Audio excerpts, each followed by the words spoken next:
Então, vamos lá. Então, estamos na semana 12 já.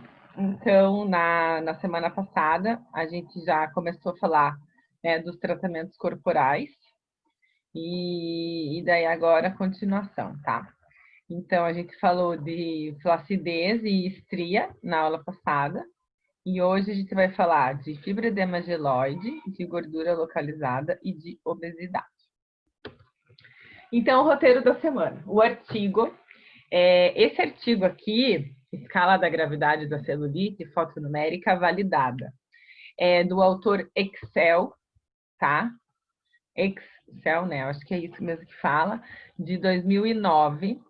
E ele foi validado uma escala fazendo a qualificação, né, dos graus da celulite, da gravidade dessa celulite.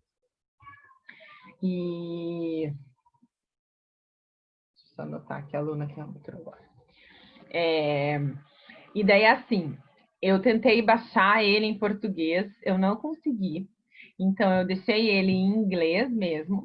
Só que esse link aí, que é o link que eu mandei lá no grupo, quando você coloca ele, né, com esse link, você coloca ali no Google Tradutor automático, né? Então, ele já vai pedir para traduzir a página. Então, daí ele tá o artigo nesse link na íntegra, tá? Só que daí não dá para baixar em PDF, porque se você baixar, ele vai vir o artigo original em inglês, né? Então, aí quem tem dificuldade, né, de falar inglês, é bem mais fácil daí ler ele traduzido. Tá bom? E daí... Aí começou esse negócio amarelo aqui, que me perturba. E daí, assim, ó, o fórum, qual a fisiopatologia da FEG e seus possíveis tratamentos? Então, quem ficar em toda a aula, dá para colocar lá no fórum, que o fórum é presença, participei da aula ao vivo. Eu estou fazendo esse aqui, anotando, né, para depois fazer um comparativo do antes e depois. Gente, se vocês tiverem que sair e tal, ok, tá? Mas aí tem que responder o fórum mesmo, normal. E a atividade, essa independente de estar presente na aula, ao vivo ou não, tem que ser feita porque é uma atividade que vale nota. Então, é fazer um resumo desse artigo, tá? E o que eu quero que inclua nesse resumo? Os pontos dos aspectos morfológicos e a classificação, tá? A classificação desses graus.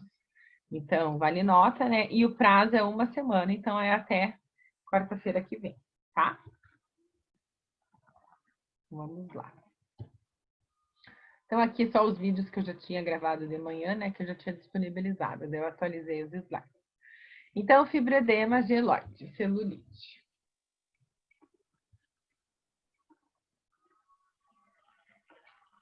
Vou compartilhar de novo para ver se não fica.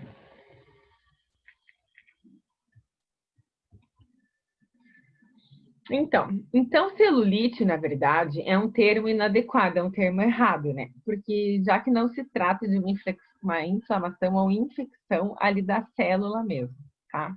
Mas já é um termo que ficou consagrado, né, na mídia, então, e coloquialmente, assim, né, pelas pessoas. Então, não tem muito como a gente fugir, assim, dessa nomenclatura. Mas se vocês forem pesquisar em artigos científicos, se você pesquisar celulite, você vai achar questões relacionadas à inflamação celular, tá? Então, e não é, na verdade, né, a celulite, nossa estética não é isso, né? Constitui uma queixa frequente, um problema importante para a maioria das mulheres. Tem uma etiopatogenia complexa e multifatorial. As tecnologias disponíveis nos tratamentos, qual que é o objetivo, né? É correção desse tecido conjuntivo adiposo e da derme profunda. Então, todos os aparelhos, tudo, o objetivo deles vai ser atuar tanto na derme como no tecido subcutâneo, né? Na gordura, na hipoderme. Perspectiva, sem dúvida, vai depender do quê? O que é o princípio desses aparelhos? Fazer uma fotodermólise na gordura, tá? E na derme mais profunda.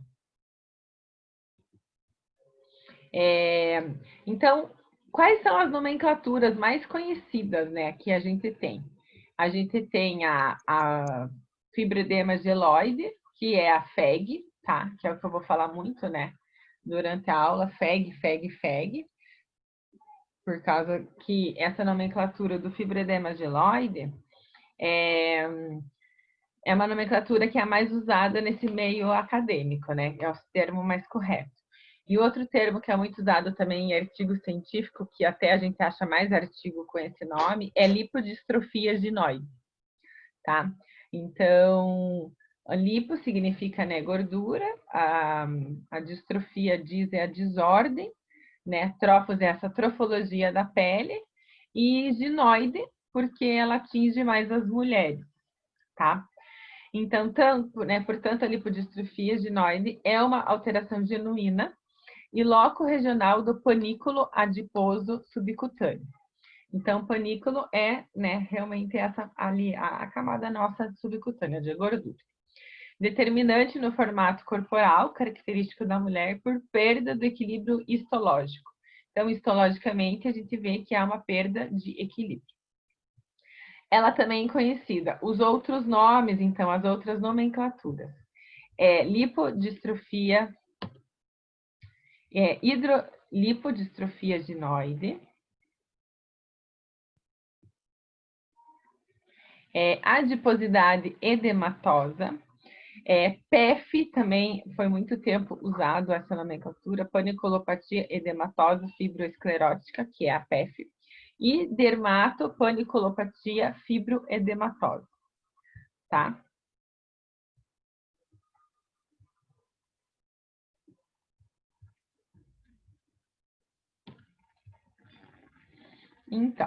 Então, o histórico. Então, vários autores, eles foram ao longo do tempo fazendo descobertas relacionadas à FEG. Então, em 1816, Balfour fez a formação dos nodulares cutâneos, observou essa formação. Em 1908, Waterwald descreveu a casca de laranja, que é o que muita gente relata, né? Esse aspecto de casca de laranja. Em 1926, Paviotti fez a descrição clínica e anatomopatológica. Em 1938, Lazeg falou dessa controvérsia do sufixo "it", né, relacionado à inflamação. Em 41, Laroche fez um descritivo da adiposidade versus celulite. Em 54, Duval fez uma associação à disfunção hipofisária. Em 66, Basagral falou da substância fundamental amorfa, dessa hiperpolimerização. Em 72, Miller e colaboradores falaram das fibras conjuntivas de fazer uma tensão. Em 73, Alquier falou que celulite podia ser uma resposta à agressão, né, fazendo uma colagenização. E em 83, Melly fez a normalidade, falando da anormalidade circulatória, tá? E assim, gente, vocês vão ver assim na fisiopatologia, ela é bem confusa, no sentido que cada autor estuda uma coisa, acaba pesquisando e achando, né, uma característica nova, uma característica diferente. Então, atualmente, a FEG é considerada uma doença, né, não apenas uma alteração estética, porque é um conjunto de fatores associados. Se manifesta no tecido conjuntivo em razão da soma dessas alterações desencadeadas. Intrinsecamente, é causado por o quê? Por desequilíbrio hormonal, por herança genética e por idade. Então, isso é fator intrínseco. Extrinsecamente, fator externo, né? Por problemas circulatórios, sedentarismo, alimentação inadequada, cigarro, que prejudica a oxigenação, álcool, poluição ambiental e estresse. É importante destacar que os fatores extrínsecos, né, eles são os principais que vão causar o quê? Esse dano nos radicais livres, e a gente já estudou que os radicais livres vão fazer com que prejudique, né, a célula de uma maneira geral. Então, a epidemiologia. Apesar da prevalência ser alta, né, 80% a 90% dos pacientes pós-púberes de todas as raças, não tem muito dado epidemiológico sobre a sua exata prevalência e incidência, porque teria que fazer um estudo, né, um estudo científico de epidemia, muito bem feito para fazer exatamente em relação a esses dados, né.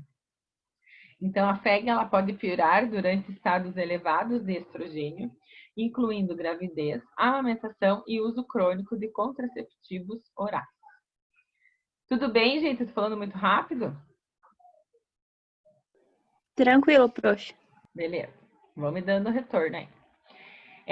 Então, a gente sabe que dieta, atividade física, tudo isso, né, auxilia, né, no positivo ou no negativo, né? Alimentação adequada ou alimentação adequada e vice-versa. Então, a FEG em homens, né, no sexo masculino, então, ela é mais rara. Por quê? Por causa dessa questão andrógena, e pode acontecer do paciente se ele tem alguma alteração andrógena, tem hipogonadismo, faz terapia do estrogênio, né, para câncer de próstata, são pacientes que podem ter. Mas, de uma maneira geral, pela anatomia da pele do homem, ele tem a tendência a não ter.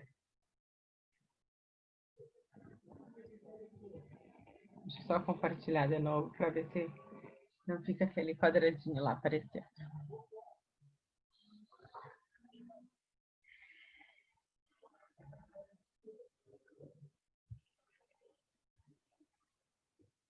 Aí. Então, a fisiopatologia é essa questão que eu queria chegar. Então, ela é multifatorial, né? Não é uma coisa só. São multifatores. Então, tem alterações no tecido conjuntivo subcutâneo, que a gente já falou. E o que é interessante, que faz uma tensão nessa pele, tá? Então, essa tensão faz com que puxe aquela trama do tecido, então o tecido, né, tá passando aqui em cima, e por essa tensão, ele acaba puxando e ficando esse desvio que a gente vê na pele externamente. Então, lembrem muito desse nome aqui, Nunberg e Miller, em 78.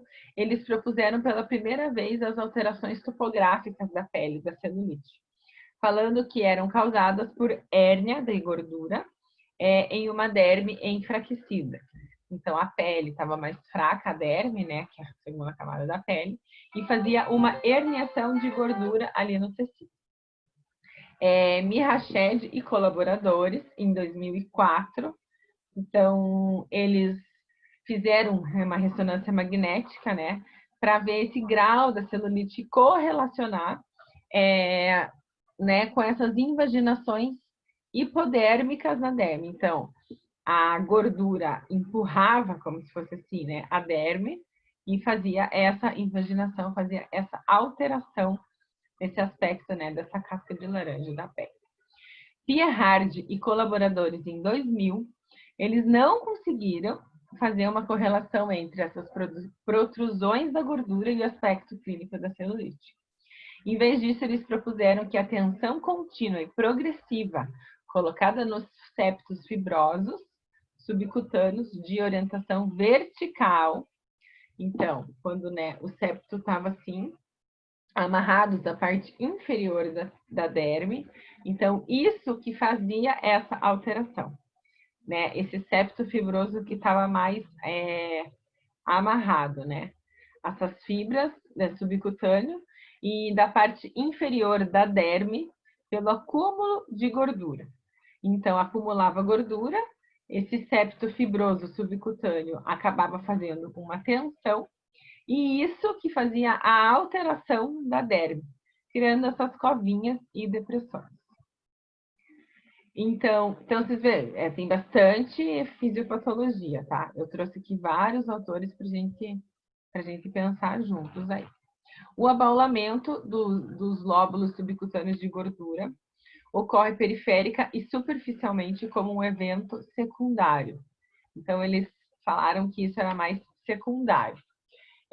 Nos estudos de ressonância, então, eles faziam a ressonância e faziam a micrografia eletrônica da transmissão, né, confirmando que essas depressões da celulite, elas estavam associadas a um aumento significativo na presença e na espessura dos septos fibrosos. Então, eles conseguiram comprovar nessa ressonância que realmente acontece esse aumento, né, desse septo e a espessura dele fibrosado no subcutâneo. Embora esses septos fibrosos, eles possam ser encontrados paralelamente, então o que eu quero explicar? Que é assim, ó. Na mulher, esse septo, ele está assim, ó, perpendicular, tá? Então, tem, né, imagine aqui, uma monte de mão, né? Um monte de mãozinha, tá? Ele tá assim, ó. À medida que, como faz, ele falou ali que faz essa tração, né? Lá no subcutâneo e acaba atingindo a derme.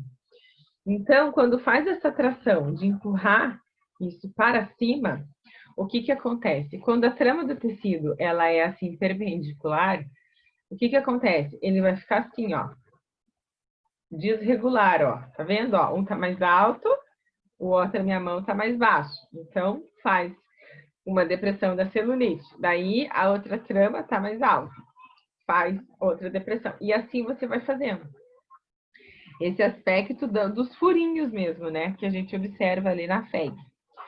Só que a trama do homem, é isso que eu quero dizer que a vantagem, né, do homem, da maioria, né? É 45 graus. É assim, ó. Então, por mais que tenha esse septo sendo deslocado para cima, o que acontece?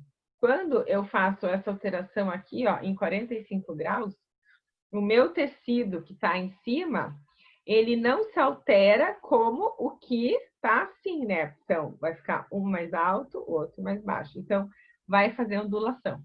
E o que está em 45 graus, por mais que mude, mas aqui na superfície você não consegue observar tanto essa mudança. Conseguiram entender o que eu quis dizer, gente? Então, aqui, ó, a pele está aqui, o septo está aqui embaixo, tá? Se eu tenho ele reto, né? É que eu não consigo segurar. Se eu tenho ele assim, perpendicular, ele assim, e se eu tenho uma alteração nele, se ele sobe ou desce, esse tecido fica irregular. Se eu tenho esse septo assim de lado, e mesmo que ele fique irregular, essa trama da pele externa, visual, não é tão alterada. Conseguiram entender o que eu quis dizer ou não? É meio difícil de explicar essa parte. Deu para entender, professora. Deu, né? Então, pensem que da mulher é mais perpendicular, né? É mais... não é perpendicular, é mais 45 graus ou perpendicular. Perpendicular é mais assim, né? E as mulheres... Cadê os homens aí, matemática? Vertical. Quero saber, horizontal, vertical. Então, é mais verticalizado da mulher e é mais perpendicular, né, do homem. Mais inclinado do homem e é reto da mulher, tá? Então, por isso que acontece essas mudanças, né, no aspecto da pele. Então, uma maior tensão nesses septos fibrosos devido à contração muscular em pé. Então, quando a pessoa fica em pé, essa contração forma uma contração e acaba aparecendo mais a celulite em pé do que a aparência, né? Aparentemente, quando a pessoa está deitada. Então, quando a gente vai fazer uma avaliação, o paciente precisa estar em pé. O que mais que ocorre, né, na fisiopatologia? Alterações na microcirculação vascular e linfática do tecido subcutâneo, né? Também auxilia, né, na FEG. Em um outro estudo, em 93, do Curry, ele propôs que a celulite é um resultado das alterações vasculares e metabólicas dérmicas, semelhante à estase venosa. Então, aqui ele está falando da alteração vascular que existe. Por isso que a gente sabe que a drenagem linfática é um tratamento que pode ajudar, né? Mas é difícil ele ser sozinho, é um tratamento auxiliar. Outra coisa que também acontece é a combinação dos esfíncteres, né, que é o que fecha ali a luz do vaso, né, da artéria ali capilar, ela é alterada. Então, quanto que abre e fecha. Então, isso acaba aumentando a permeabilidade capilar e esse aumento da permeabilidade faz uma deposição maior de glicosaminoglicana, né, nas paredes capilares que atraem essa água. Então, aqui que acontece? Isso levaria ao edema dérmico com congestão vascular subsequente, perda, né, da rede capilar e hipóxia do tecido. Tá? Então, se está prejudicando, né, essa questão capilar, consequentemente está prejudicando essa questão vascular.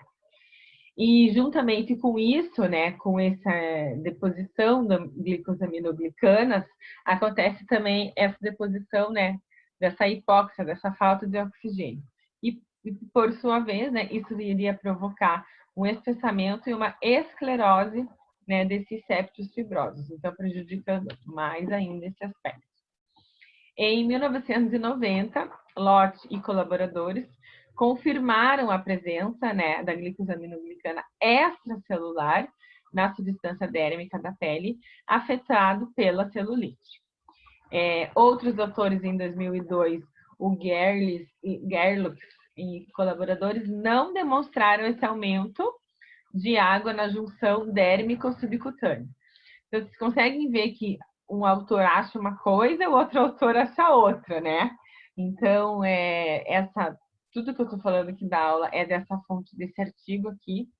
Eu achei esse artigo bem completo, ele é um artigo, né, que está em inglês, eu traduzi para trazer aqui para a aula. É um artigo bem, assim, bem interessante, porque traz uma fisiopatologia bem diversa, porque realmente acontecem essas alterações, assim, são várias alterações, né, que acontecem na celulite. E Emanuele, aqui, ó, vocês podem até depois pesquisar. Opa, dei um zoom aqui errado. Vocês depois conseguem até pesquisar, né, na internet. Emanuele, em 2010, ele faz uma correlação dos genes, tá? Então, os polimorfismos dos genes, então, polimorfos, né, diferentes formas desses genes, desse ACE, RS, e desse HIF1, no tecido subcutâneo, foram também associados à celulite. E o primeiro pode aumentar a atividade desse ACE, quando está escrito ECA, é porque está traduzido, tá? Porque está ao contrário. Mas é ACE. Eu até tentei pesquisar para tentar achar a nomenclatura, assim, o que significava, né, esse ACE aí, mas não, né, não achei, porque é a questão genética mesmo, né, deve ser uma nomenclatura dele. Tudo que eu procurava dizia esse nome mesmo assim, AC e os números, né, essa questão genética. Então, isso pode aumentar essa atividade, né, desse gene, e os distúrbios na oxigenação tecidual. Então, esse primeiro gene, ele vai alterar essa questão dos distúrbios, né, da oxigenação, enquanto o segundo, então esse aqui, HIF1, ele é protetor contra as respostas fibroinflamatórias e microhipóxias no tecido. Então, ele fez essa correlação, né, desses dois genes relacionados associados, né, à FEG. No entanto, o exame de biópsia da celulite por Rosenbaum e colaboradores em 98 não mostrou diferenças significativas no fluxo sanguíneo regional entre a celulite e os locais de controle. Então, enquanto um acha, né, que há essa alteração, o outro acaba indo do contra e às vezes acha que não. Então, não dá para a gente se basear só, né, num autor, você tem que fazer um mix de autores, porque cada um acha uma coisa. Beleza, gente? Eu sei que é meio confuso, mas estão conseguindo entender? Tranquilo?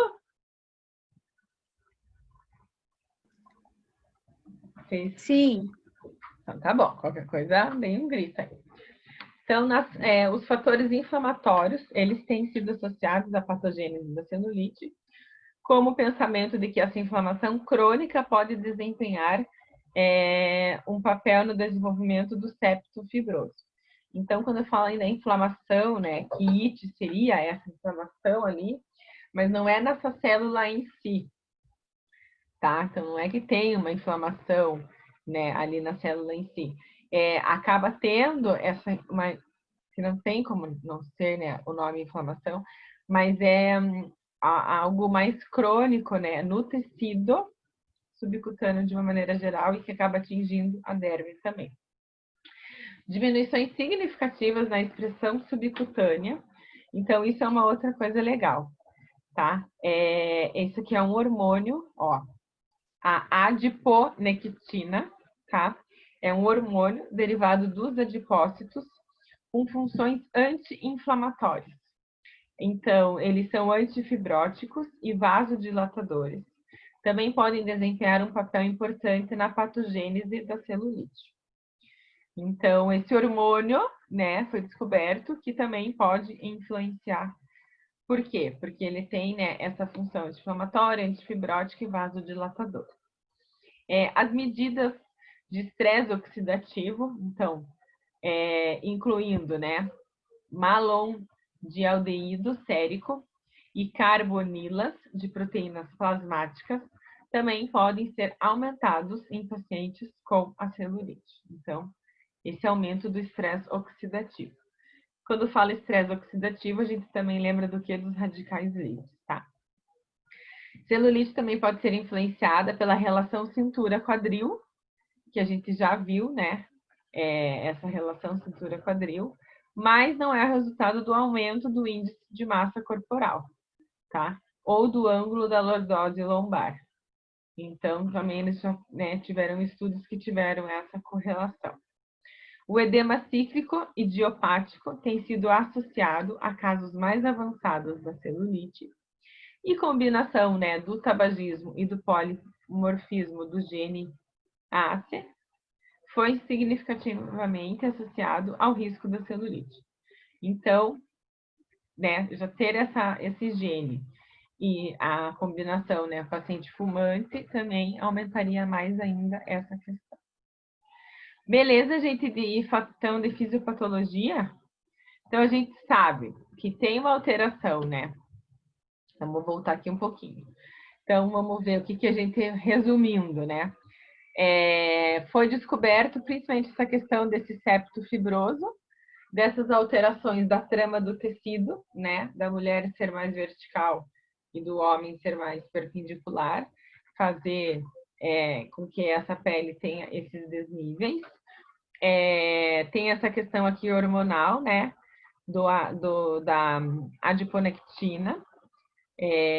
Tem também essa questão genética, né? Desses dois genes aqui, do ACE e do H1F1, que também podem alterar. Essa presença aqui das glicosaminoglicanas, essa alteração hídrica, né? Na junção ali dérmica e hipodérmica, que alguns autores acharam, né? Não acharam tanto e outros acharam mais, né? Que tem uma relação significativa.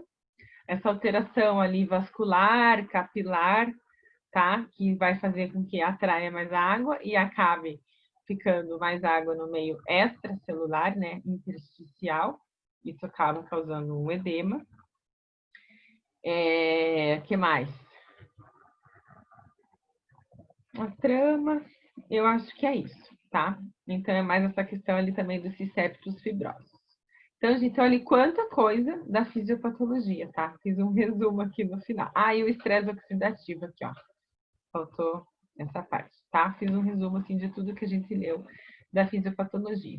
Então, não é uma coisa, são multifatores, né, associados.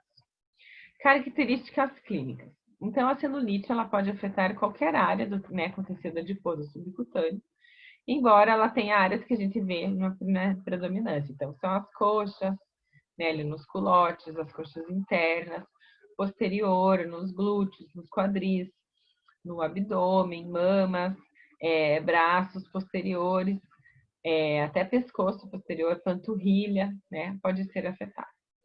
Então, ela deve ser sempre avaliada com o paciente em pé, por causa que aquilo que eu falei, né, da contração, que acaba você conseguindo visualizar mais. Fazer um beliscamento, né, na área afetada com o polegar e o indicador, para você poder fazer essa palpação mesmo, né? Deixa eu ver no meu braço, ó. Ter essa prega cutânea, tá? ter uma luz mais tangencial para poder acentuar e visualizar com mais precisão essas áreas afetadas. E a classificação, então, esses autores, o Nunberg, o Miller, né, e o Miller, em 78, eles propuseram a primeira classificação, por isso que eu falei, guardem o nominho deles. Então, eles propuseram a primeira classificação para celulite, dividindo essa condição em 3 graus, então, grau 1, grau 2 e grau 3, né, dividindo em leve, moderado ou grave. Então, o grau 1 é mais leve, né? É relacionado quando a pele está mais lisa, em repouso. O grau 2, você já começa a ver o aspecto da casca de laranja. E o grau 3 já é aquela depressão mais elevada, mesmo a repouso você já consegue ver essa depressão dos tecidos. Continuando nas classificações, outros autores também fizeram essas classificações. Então, o Rossi e o Verganini, em 2000, eles classificaram do 1 ao 4. Então, o 1, né, histologicamente é mais, né, não tinha tantas alterações. No 2, já observava, né, um pouquinho de depressão, já era essa questão da casca de laranja, né, mas não era tão evidente a covinha, era mais assim, a depressão, né, era mais o aspecto mesmo, diferente. E no grau 3 e 4, já havia alterações muito mais severas, tá? E essa classificação, né, desse autor do Excel em 2009, que é do artigo que eu trouxe para vocês. Então, eu gostei muito dessa classificação e ela é baseada aqui, ó, em 5 fatores desses aspectos morfológicos da celulite. Então, quais que são esses fatores? O número de depressões, a profundidade das depressões, a morfologia clínica, a extensão da flacidez e da flacidez de pele, ficou ali duas vezes escrito flacidez. E a classificação do Nunberg e Miller, que é grau 1, grau 2 e grau 3, tá? Então, ele tem um número, então você acaba fazendo, né, somando e dando essas notas, tá? Leve, moderada e grave, tá? Fazendo essa questão, né, dando uma nota mesmo, um número. Então, lá no artigo, eu não trouxe aqui, porque o meu objetivo é vocês lerem o artigo, tem lá um quadrinho mesmo, e nesse quadro ele explica as notas, como que soma, sabe? É bem interessante essa classificação. E daí, depois, isso foi em 2009, né, esse artigo. Daí lá em 2012, Lacasa Almeida e colaboradores, eles mostraram que essa escala de gravidade apresenta excelente confiabilidade. Então, eles fizeram realmente que aqueles scores